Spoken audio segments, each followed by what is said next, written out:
Welcome everyone. My name is Sean, and today we got to talk about this story out of the city of Minneapolis that is getting headlines because it is an outrageous story. However, a lot of attention is being paid to the least important aspect of the story, while the most important aspect is being overlooked. And that is, of course, that much of the controversy surrounding this particular case revolves around reforms that were put in at the Minneapolis Police Department, not actually about the crazy person at the center of this particular vicious attack and attempted murder. Now, we're going to get into this, but before we do, I want to thank everybody who supports this channel via actualjusticewarrior.com/join. Give me the money. Give me the money. Okay? Kelsey, right now, the victim is trying to piece together why his neighbor hasn't been arrested for shooting him. Police say they're trying to do it safely because police consider the neighbor, John Zalchak, armed and dangerous. The chief said what happened to the victim shouldn't have happened. He tried to kill me, and if it worked for a few inches, I would have been dead. This is the moment Davis Moteri says his neighbor, John Zalchak, shot him while he was trimming a tree. So this is actually the victim, and by the way, the lucky survivor of this vicious shooting, Davis Moteri, and he was trimming a tree, as you can see, on his side of the property when out of nowhere, but actually not out of nowhere, which we will discuss a little bit later, his neighbor took a shot at him, and that shot hit him in the neck, managed to break bones in his spine, but thankfully, this guy was able to survive. Now, this particular case is getting attention for a couple of reasons. First and foremost, there is the brazenness of the attack. Secondly, and this is absolutely crucial, Davis is a black person, and the shooter in this particular case is in fact a white male. So we have a unicorn type case, and it turns out there was a long history of harassment, some of it including racial epithets from this white neighbor towards this man ever since he moved into this property in 2023. And for a lot of people, this is the main crucial details of the case. It's what you need to take home with you. And the fact of the matter is, everything that follows this ends up stemming from the fact that we have an evil white racist system that is filled with evil white racism. But actually, when you look into the case a little bit further, one of the things that you'll discover is that this particular neighbor actually has a long history of harassing his neighbors that dates back all the way to 2016. Now, the man is called John Zalchak, and he actually had between 2 and 3 warrants for his arrest. One of those warrants actually involved harassment of this particular individual at the time that he was ultimately detained by police officers, and now thankfully he is being held on $1 million bond. Now, again, the injuries related to the shooting are a fractured spine, 2 broken ribs, and a concussion, not to mention the bullet wound in the neck. So we are thankful that the victim in this particular case is recovering. Moteri just got out of the hospital Sunday. He can't go home and recover because Zalchak is still in his home right now. Essentially, I'm homeless until the cops decide to go and somehow capture John. Now, the second thing that grabbed the attention from the news media was that statement right there, that this man is essentially homeless up until the police apprehend this individual, which leads you to believe, if you're a normal, rational thinking person, that he must be on the run, the police don't know where he is, and they fear he might come back to the property and ambush this victim once again, killing him during the course of his recovery. But it turns out that is not the case, even though this man fired shots upon his neighbor and it was captured on video, is back in his home the whole time. The police have yet to break down the door in order to arrest this individual. And yeah, that is exactly what went down. They decided that the best tactic in this particular situation was to wait him out. And of course, a lot of people are saying the police ignored the warnings, that they ignored it because it was an evil white racist man, and the police are filled with evil white racism, and they just don't care hard enough for Black lives. And I understand why people examining this in the most superficial way would think that. But again, we talked about his previous history of harassing his other neighbors. I don't have any reason to believe that his other neighbors were non-whites. Apparently, the wife also experienced harassment, and she happens to be a white woman, although that could still be considered racist because maybe he would be against the interracial marriage thing. So again, we're just gonna reserve judgment on that, but we're gonna have to answer the real reason why the police didn't just break down this door and arrested him, and instead waited days, in fact so long that by the time that this guy got out of the hospital, he still couldn't return to his home. Solchak has been civilly committed in the past. Court documents show Solchak has an extreme risk protection order.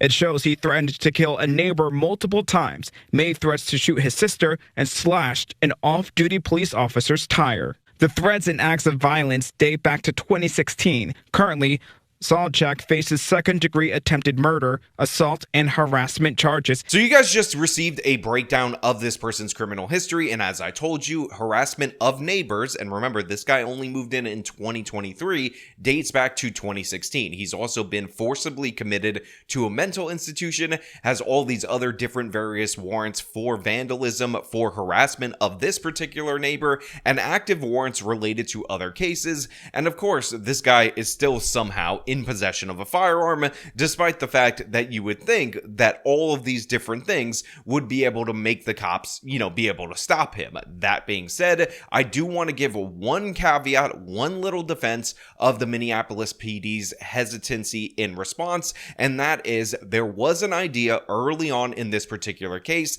that this guy might have bombs in his property because he was mentally unfit and they have all these different warnings, so possibly waiting a little while before you enter makes sense in that particular scenario. However, and I need to make this 100% clear, that should not excuse waiting days to enter. But the thing is, the Minneapolis Police Department, the police department of Minneapolis, did in fact wait days in this particular instance. And by the way, the police chief Colossus that we talked about multiple times, Brian O'Hara, actually did something that is unusual and apologized to the victim of this particular crime for not making an arrest earlier, intervening earlier in order to prevent this shooting from happening, and I do want to give him credit for that before we get into what actually went down and what's actually the big story in this particular case. In this particular instance, we failed this victim 100%. Because that should not have happened to him. Sunday, Minneapolis Police Chief Brian O'Hara apologized for his officers' response to the situation. The Minneapolis police somehow did not act urgently enough to prevent that individual from being shot. So right there, you see the police chief Colossus saying that he is sorry. Like I told you, he said. He also blames his officers for not acting soon enough because even under current parameters of law, there should have been an intervention at multiple levels of this case, but it seems like it was kind of passed off because this guy was just a crazy person, and even though they had all these different various warrants, for whatever reason, the MPD did not act. Now, we talked about the Minneapolis police's struggles post George Floyd for a long time on this channel. We talked about how they're completely inept in dealing with juvenile crime, and a large part of that is due to law changes and due to the fact that they have District Attorney Mary Moriarty, who doesn't want to prosecute anyone for anything unless they're in a uniform. And again, I just want you to get a sense of how desperate this situation is for the victim before we do the dramatic reveal of what precisely prevented them from breaking down the door and taking this person into custody. Moteri's wife, Caroline, has been back to their home 2 times with a police escort. She tells us a lieutenant asked her to be patient with the police department. I said, patience is what has gotten my husband shot.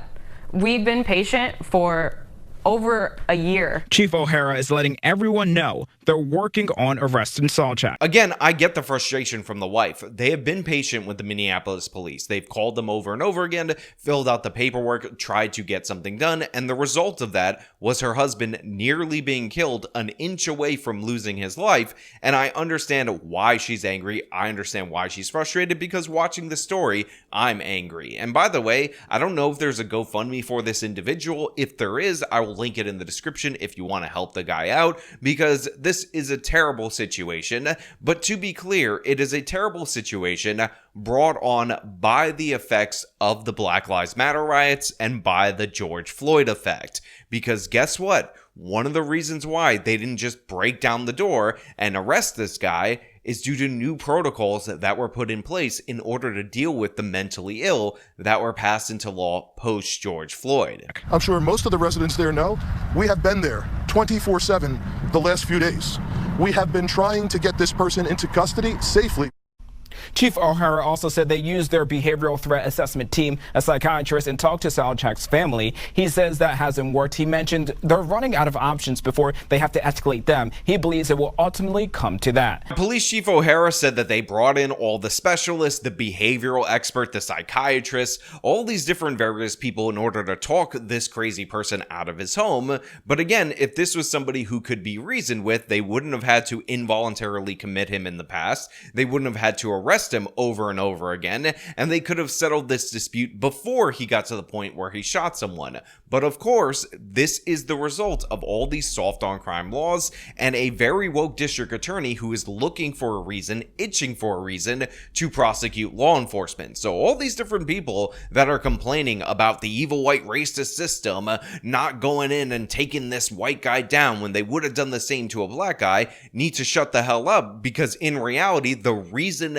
they didn't do that is because of the laws, regulations, and procedural changes that you put into place because you said it was an evil white racist system. This is the result of inept police. This is the result of relying on the crisis intervention team, the behavioral analysts, and the psychologists. They all start thinking and deciding what we should contemplate maybe doing in the future, and while that's happening, the victim of the shooting has nowhere to live post being discharged from the hospital. This is the process that was paved the way for by the progressive left. This is on them 100%, and I can't help but think that even the soft on crime treatment that he was able to receive post the Black Lives Matter riots for all these different various threats is also on them. Kept on saying that they are Minneapolis police and they have a search warrant and that he's under arrest. So they just broke the window. They're attempting to arrest him tonight. Again, this is the closest that we could get to the scene.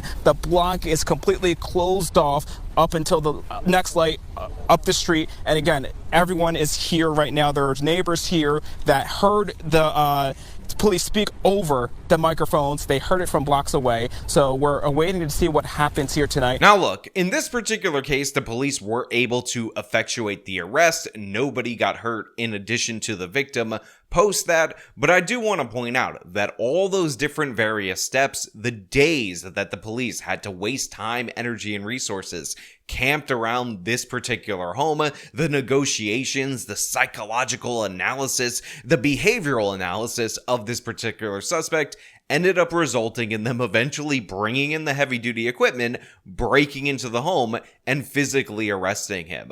So all these different various steps, to a certain degree, you might be in favor of when it comes to your particular police department, but let's be honest, a full day is way too long to arrest somebody when you know exactly where he is. Additional days, way too long to arrest someone where you know exactly where he is. Again, need I remind you that a man was shot in the neck. He ended up getting a concussion, broken ribs, and other injuries besides the wound in his neck that needed to be repaired at the hospital. He ends up going to the emergency room. They barely save his life. He ends up getting discharged, and when it's time for him to go home, guess what happened? He can't go home because they're still negotiating with the crazy person who fired the shot in the first place. And again, I understand the police might not want to take risks in terms of firearms. There was the idea that maybe there would be bombs in and around the area, but this just seems like a total waste of time.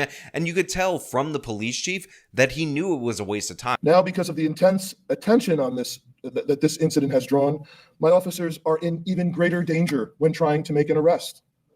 If the suspect did not know before that we were looking for him, he certainly knows now. This incident highlights the sad reality of how the current rhetoric around policing in this city and changings surrounding law enforcement in general hampers our ability to effect lawful arrests. This incident shows how it does not only negatively impact community safety, but the individual officers involved. Anyone who suggests that the cops don't want to arrest this person is simply wrong. To be frank, the officers, however, are scared. They're scared of being prosecuted if they get into a situation where they make a mistake trying to do their job and protect the public. I'm sick and tired of hearing this situation. The reality we are in is you are damned if you do and damned if you don't, and it's got to end. If we did go in with a SWAT team and wound up in a deadly force situation, the headlines would read, MPD shoots a mentally ill person. Because we have not and have been trying to safely and take this person into custody without further injecting violence into the situation, the headlines might read, MPD refuses to arrest suspect. This type of incident affecting the safety of our residents is the predictable consequence of the type of rhetoric and actions that have been common. We have made incredible progress in the city over the last few years, but we still have a long way to go. At some point, somebody needs to step up and say, enough is enough. We need to do our jobs. Today, that person is me. And I'll take any questions that you may have. I mean, he even said earlier in the day that, yeah, eventually we're going to have to break down the door and arrest this guy, but we have to go through all these different various steps, all this bureaucratic red tape. And I just want to point out that while the police had this perimeter surrounded 4 days in order to prevent this armed person from potentially escaping. By the way, he possibly would have been able to escape from this location because it was taking so long. There could have been many another crimes committed in and around Minneapolis because, you know, for this relatively small police department, that they put out a significant portion of their presence in order to contain this person, to let the social workers, the behavioral analysts, and the psychologists do their work. They didn't do anything. It didn't solve anything. They ended up having to break down the place in the first place. And while people want to pretend that it's a double standard for blacks and whites and all that, these are the reforms that they asked for. And John O'Hara even ended up saying at one point in time, you can't tell us that we have to constantly de-escalate and then immediately turn around and get angry at us when we don't immediately escalate. But the thing is, of course people can do that because people are absolute idiots, and all these different various lefties who promoted the Black Lives Matter riots, who promoted defunding the police, who promoted these reforms, who told you the social workers were going to save the day, turn around and they do that very same thing, because whatever the question is, the answer is always the police are wrong, the police are bad.